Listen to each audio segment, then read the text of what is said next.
जया बच्चन कोई public leader नहीं है। जनता के लिए इन्होंने कोई काम नहीं किया। और जिस सेंसस की बात कर रही हैं कि पिछड़े समाज इन सब की उसका जनगणना होनी चाहिए, 4 बार ये राज्यसभा सदस्य रहीं, 20 साल, 4 बार नहीं। और 4 बार में इन्होंने बैकवर्ड समाज या किसी समाज के लिए नहीं, इन्होंने दलितों या पिछड़े समाज के लिए कभी भी कुछ नहीं किया। अपने यहाँ नौकरी तक किसी को नहीं दी, लोगों को निकाला। और हकीकत ये है कि 4 बार इनको ज़बरदस्ती, आप समझ लीजिए कि पार्टी ने इनको ढोया। समाजवादी पार्टी एक बधाई का पात्र है कि 4 बार इनको, ये 5वीं बार टिकट चाहे नहीं है। 76 ईयर की हैं और अपने लिए टिकट नहीं, अब अपने बेटे के लिए चाहे नहीं। अभिषेक भी अमिताभ बच्चन के बेटे हैं, इसलिए ऐश्वर्या राय ने शादी की थी। याद रखेगा, ये जया से और वो जयप्रदा, अगर दोनों की तुलना किया जाएगा तो यूपी में जयप्रदा का ज़्यादा वोट है इन जया से। इन्होंने कभी भी अखिलेश के कार्यकाल में सबसे ज़्यादा किसानों के पैसे माफ़ नहीं हुए, सबसे ज़्यादा कर्जी उनके समय पे हुए नहीं हुए। आपको बता रहे, मुलायम सिंह बहुत बड़े नेता थे, इसमें कोई शक नहीं। किसान नेता के रूप में माने जाते थे। चौधरी चरण सिंह वास्तव में किसान, उनके लिए इन्होंने क्या किया, किसानों के लिए क्या किया। नमस्कार, एसडीवी न्यूज पर आपका स्वागत है। मैं हूं आपके साथ शिप्रा सैनी। लोकसभा चुनाव से पहले जातिगत जनगणना का मुद्दा एक बार फिर से गर्मा गया है और अब राज्यसभा में समाजवादी पार्टी के नेता और सांसद जया बच्चन ने सरकार पर आरोप लगाया है कि जातिगत जनगणना के मुद्दे पर सरकार जानबूझकर चुप्पी साधे हुए है, उसे पूरी तरीके से नजरअंदाज कर रही है। और इतना ही नहीं, गरीबों के साथ ये उनके अधिकारों का उल्लंघन हो रहा है। ये तमाम चीजें जया बच्चन की ओर से कही गई हैं। इससे पहले भी जया बच्चन संसद में ही कई तरह के बयान ऐसे दे चुकी हैं जिसके चलते वो सुर्खियों में रही हैं। अब इस पूरे मामले को लेकर वरिष्ठ पत्रकार अजय जी मेरे साथ हैं, उनसे जानेंगे कि आखिर उनकी राय क्या है। सर, आपका बहुत बहुत स्वागत है। सवाल ये है कि जिस तरीके से जया बच्चन लगातार राज्यसभा में बोलती हैं, अब उन्होंने जातिगत जनगणना का मुद्दा उठाया है, जो कि राहुल गांधी भी जिस मुद्दे का जिक्र कर रहे हैं, सरकार पर आरोप लगा रही हैं कि सरकार जानबूझकर इसे नजरअंदाज कर रही है। जबकि हम चाहते हैं कि जो योजनाएं हैं उसका लाभ जो है वो हर एक शख्स को मिले, हर एक इंसान को मिले, और ये जातिगत जनगणना से ही मुमकिन हो पाएगा। क्या कहेंगे आप जो राज्यसभा में मांग की है जया बच्चन ने? देखिए, ऐसा है, मैं आपको क्लियर कर दूं, जया बच्चन कोई पब्लिक लीडर नहीं है। जनता के लिए इन्होंने कोई काम नहीं किया। और जिस सेंसस की बात कर रही हैं कि पिछड़े समाज इन सब की उसका जनगणना होनी चाहिए, 4 बार ये राज्यसभा सदस्य रहीं, 20 साल, 4 बार नहीं। और 4 बार में इन्होंने एक बार भी इसके लिए नहीं कहा। इनकी सरकार रही 3 बार, एक बार भी इन्होंने नहीं कहा। मुलायम सिंह जी सबसे ज़्यादा इनको मानते थे। किसी आईएएस से काम होता था, आप तुरंत मिलती थी। कोई बड़ा काम होता था, तुरंत मिलती थी। परंतु कभी भी इन्होंने बैकवर्ड समाज या किसी समाज के लिए नहीं, इन्होंने दलितों या पिछड़े समाज के लिए कभी भी कुछ नहीं किया। अपने यहाँ नौकरी तक किसी को नहीं दी, लोगों को निकाला। और दूसरी, अखिलेश भी इनकी इज्जत करते। याद रखिएगा, जया बच्चन सिर्फ अमिताभ बच्चन की पत्नी है, इसलिए जानी जाती हैं। और रहा पिछड़े समाज और बैकवर्ड समाज, कभी नहीं। अगर ये हकीकत ये है कि 4 बार इनको ज़बरदस्ती, आप समझ लीजिए कि पार्टी ने इनको ढोया। समाजवादी पार्टी एक बधाई का पात्र है कि 4 बार इनको, ये 5वीं बार टिकट चाहे नहीं है। 76 ईयर की हैं और अपने लिए टिकट नहीं, अब अपने बेटे के लिए चाहे नहीं। अभिषेक भी अमिताभ बच्चन के बेटे हैं, इसलिए ऐश्वर्या राय ने शादी की थी। और जो भी अभिषेक जाने जाते हैं अमिताभ बच्चन की वजह से। दूसरी, आपको बता रहे हैं, इनको लाने वाले अमर सिंह जी थे। अमर सिंह एक्सपायर हो गए। अमर सिंह ने मरने से पहले भी इनसे, याद रखेगा, ये जया से और वो जयप्रदा, अगर दोनों की तुलना किया जाएगा तो यूपी में जयप्रदा का ज़्यादा वोट है इन जया से। आपको इसके अलावा बतला दें कि इनको ये सिर्फ अपने लिए इसलिए कर रही, अभी तक नहीं बोली, साल भर पहले नहीं, इधर 2-3 महीने से, इसलिए चूँकि अब इनका ये कार्यकाल समाप्त हो रहा है इसी महीने से, तो ये चाहे नहीं कि इनको रिपीट कर दिया जाए या हमारे लड़के को बना दिया जाए। लोकसभा लड़ करके नहीं आना चाहती हैं, इस पे जाना। दूसरी आपको बताना है कि कहना नहीं चाहिए, इनको पद्मश्री अवार्ड भी मिला था 1992 में।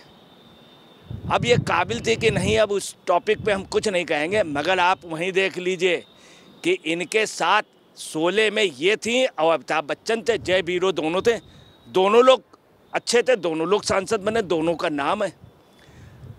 धर्मेंद्र और हेमा मालिनी की जोड़ी कुछ भी हो, आज मथुरा का व्यक्ति पूरे देश का कहता है, इवन ममता बनर्जी ने भी एक्सेप्ट किया पूरे देश में कि हेमा मालिनी ने जो विधवा महिलाओं के लिए काम किया वो किसी ने नहीं किया। हेमा मालिनी पे कोई उंगली नहीं उठाया। हेमा मालिनी को कहीं बुलाया गया तो हेमा मालिनी गई और वहाँ कुछ न कुछ प्रेजेंट करके आई, दे करके आई। ये हेमा मालिनी का। धर्मेंद्र का देख लीजिए कि धर्मेंद्र भी शुरू से सांसद रहे, किसी जनता की कोई भी बात हुई धर्मेंद्र जैसा बुजुर्ग आदमी उतर करके सुनते थे और धर्मेंद्र ने काम किया। आज धर्मेंद्र का लेकिन यहाँ पर मैं आपसे जानना चाहूंगी कि जातिगत जनगणना का मुद्दा है और जया बच्चन आप कह रहे हैं कि वो टिकट चाहती हैं इसलिए ये मुद्दा उठा रही हैं, वरना उन्हें जातिगत जनगणना से कोई लेना देना नहीं है। लेकिन साथ ही उन्होंने ऋण की भी बात की है कि किसानों का कर्जा सरकार माफ नहीं कर पाई और कंपनियों का 10 लाख से भी ज्यादा का कर्जा जो है उन्होंने माफ कर दिया। इस पर भी उन्होंने आरोप लगाया। अखिलेश और डिम्पल अगर किसी को भी सबसे ज़्यादा मानते थे तो इनको मानते थे। इनकी एक ये इस तरह की वो थी कि जब भी कहीं नहीं कोई मेन कार्यक्रम होता था तो डिम्पल के बगल में खड़ी हो जाती थी। सब ने इनका सम्मान दिया। इन्होंने कभी भी अखिलेश के कार्यकाल में सबसे ज़्यादा किसानों के पैसे माफ़ नहीं हुए, सबसे ज़्यादा कर्जे उनके समय पे हुए नहीं हुए। आपको बता रहे मुलायम सिंह बहुत बड़े नेता थे, इसमें कोई शक नहीं, किसान नेता के रूप में माने जाते थे। चौधरी चरण सिंह वास्तव में किसान, उनके लिए इन्होंने क्या किया, किसानों के लिए क्या किया। ये इलाहाबाद से जहाँ से इनके सांसद रहे हस्बैंड, वहाँ जाके किसानों के लिए आज तक, अगर ये वास्तव में बैकवर्ड समाज को चाहते इनका तब होता अहिर रेजिमेंट की ये मांग करती, कभी नहीं इन्होंने की, चूँकि जानती नहीं। आज मैं इनके नॉलेज की बात बता रहा हूँ, इनको कोई नॉलेज भी नहीं, ये भी नहीं बता सकती बैकवर्ड में कौन कौन जातियाँ हैं, दलितों में कौन कौन जातियाँ नहीं। यही बात कहनी नहीं चाहिए। अमिताभ बच्चन ने कौन बने करोड़पति ने, उसके अलावा कई भाषणों में इन्होंने कह दिया है कि मेरी जब मैरिज हुई तो मैंने कोनिकल टोपी पहनने से ससुराल में मना कर दिया था। जब इनकी मैरिज कलकत्ते में हुई तो इन्होंने मना, कई बार कौन बने करोड़पति। और अब इनकी एज जो हो गई, अमिताभ को आराम दें, सुख दें। आज भी वो इस एज में चलते हैं। किसी के अमिताभ ने गुलामी किसी की नहीं की, इस तरह से नहीं कि अमिताभ की वजह से इनको मिला। अब बैकवर्ड समाज के लिए इन्होंने कुछ भी अभी तक नहीं किया, किसानों के लिए सिर्फ ये लास्ट में। और क्या कहे नहीं है कि वो मुझे बच्चा समझ लिया, क्या छोटा बच्चा समझ लिया, स्कूली बच्चा समझ लिया। आप ये समझ लीजिए, इसका मतलब आप अपने आप को बहुत बड़ा, एक इंग्लिश की एक पोएम है जो पूरे the child is the father of the man, और ये अपने को बहुत स्पेशल समझती हैं कि सारे सांसद इनको देखें, बोलें, और हुड्डा के उसमें वो पैरवी कर रहा।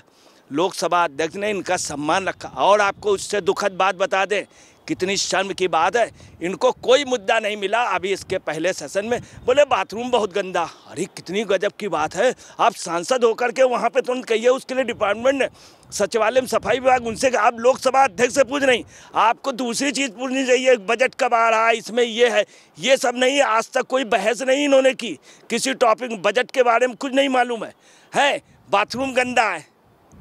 अब बताइए, बाथरूम गंदा अगर लोकसभा अध्यक्ष से आप कह रहे हैं, जबकि आपको बता रहे हैं बिहार के सांसद तारकेश्वरी सिन्हा ने इसी देश के एक उसको वो लेडीज़ बाथरूम में चले गए थे, टोक दिया था। उसके लिए इनकी हिम्मत नहीं हुई कहने के लिए, जो देश का बहुत बड़ी पोस्ट में था, जो प्रधानमंत्री भी रहा, उसको टोक दिया था तारकेश्वरी सिन्हा ने।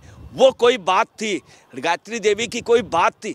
ये पता नहीं क्या है, कोई विशेषता ना, ये पब्लिक लीडर कभी नहीं। जनता अगर इनको यही है तो इनके पास इतनी संपदा है, उसमें यादव भवन बनवा दें, नहीं तो बैकवर्ड समाज के लिए बनवा दें। कायदे से इनको इतना पैसा है, सब एक पिछड़े समाज के लिए एक ये धर्मशाला बड़ा सा बनवा दें, जिसमें शादी विवाह वगैरह उसमें पैसा न लगे, या उचित पैसा बने, उसमें बर्तन वगैरह सब रखवा दें, लोगों को एक बहुत नॉमिनल चार्ज में तब कोई बात हुई या किसानों के लिए कुछ कर। आज तक किसान किसी आंदोलन में गई, टिकैत के उस पर गई, कभी ये टिकैत के उसमें कभी इन्होंने अजीत सिंह की बड़ाई की हो, कभी चरण सिंह की बड़ाई की। मुलायम सिंह खुद एक किसान नेता थे, उसके लिए कुछ नहीं। अगर इनको यही कहना तो महिला किसानों के लिए आ जाएं, पद यात्रा करें, निकलें, कुछ नहीं, सिर्फ बैठ करके वो करना, इधर से राजनीति वो करना, अमर सिंह को पैदल करना, जयप्रदा को पैदल करना, ये करना। सिर्फ इनको, इनकी आपको बताना सिर्फ एक सियासत रही है कि इधर से उधर। अब इनको आराम देना चाहिए। अभिषेक बच्चन, अब कहना नहीं चाहिए। जो शख्स ऐश्वर्या राय, आप समझ लीजिए, ऐश्वर्या राय अब आपको बहुत मानती हैं, अभिषेक को बहुत मानती, मगर इनको कितना मानती हैं ये हम नहीं कह सकते। आप कोई 5 व्यक्ति बता दीजिए जो इनको मानते। पूरे सपा में है कि बहन जी जाएं और किसी नए को चांस मिले। तो इस पूरे मामले को लेकर आपने वरिष्ठ पत्रकार अजय जी को सुना। उनका कहना है कि गरीबों की चिंता जया बच्चन को नहीं है, उनकी चिंता ये है कि राज्यसभा का टिकट उन्हें किस तरीके से मिले, और शायद यही वजह है कि वो इस तरीके के मुद्दे जो हैं वो राज्यसभा में उठा रही हैं। फिर चाहे वो जातिगत जनगणना का मुद्दा हो या फिर किसानों के प्रति जो हमदर्दी जया बच्चन दिखा रही है राज्यसभा में, वो भी सिर्फ इसलिए क्योंकि उन्हें अब टिकट चाहिए। फिलहाल आपकी इस पूरे मामले को लेकर क्या राय है, हमें कमेंट बॉक्स में जरूर लिखें। धन्यवाद।